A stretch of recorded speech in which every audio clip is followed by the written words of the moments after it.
মই বিশ্বজিৎ দৈমাৰী ঈশ্বৰৰ নামত শপত লওঁ যে বিধিৰ দ্বাৰা স্থাপিত ভাৰতৰ সংবিধানৰ প্ৰতি মই প্ৰকৃত বিশ্বাস আৰু অনুগত্য পোষণ কৰিম।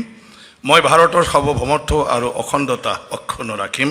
মই অসমৰ এগৰাকী মন্ত্ৰী হিচাপে মোৰ কৰ্তব্য বিশ্বস্ততাৰে আৰু শুদ্ধ অন্তঃকৰণেৰে সম্পাদন কৰিম আৰু মই ভয় বা পক্ষপাত অনুৰাগ বা বিদ্বেষ নোহোৱাকৈ সংবিধান আৰু আইন অনুসাৰে সকলো শ্ৰেণীৰ লোকৰ প্ৰতি ন্যায় আচৰণ কৰিম।